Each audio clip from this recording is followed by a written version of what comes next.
جب آپ کو اللہ سے کوئی دعا قبول کروانی ہے، کوئی کام پڑ جائے، تو آپ نے اس کو 3 دفعہ دہرانا ہے، یا ارحم الراحمین۔ کیا کہنا ہے؟ اور کتنی دفعہ کہنا ہے؟ حدیث شریف میں آتا ہے اللہ تعالیٰ نے مستقل ایک فرشتہ مقرر کیا ہوا ہے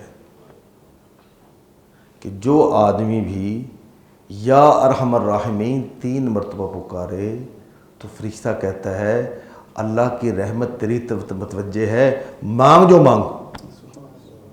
مانگنا جو مانگو۔ حسن حسین میں حدیث لکھی ہوئی ہے، اور ہمارے میں آتا ہے وہ کام پڑ گیا، یا ارحم الراحمین یا ارحم الراحمین یا ارحم الراحمین، اور اپنی حاجت کہہ دی۔ کتنا آسان کام ہے جی،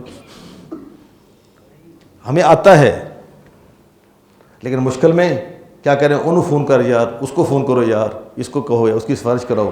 اور جس نے کام کرنا ہے اس نے الفاظ بھی اتنے آسان کر دیے ہیں کہ یا ارحم الراحمین یا ارحم، وہ کہتا ہے من حبل الورید، جس بندے کو تو نے کام کہنا نا وہ دور ہے، جسے تو نے سفارش کرانی ہے وہ دور ہے، اور میں تیرے تو کو پکارو یا ارحم الراحمین۔ ایک آدمی، دوسری حدیث شریف میں آتا ہے، ایک آدمی دعا مانگ رہا تھا، یا ارحم الراحمین یا ارحم الراحمین۔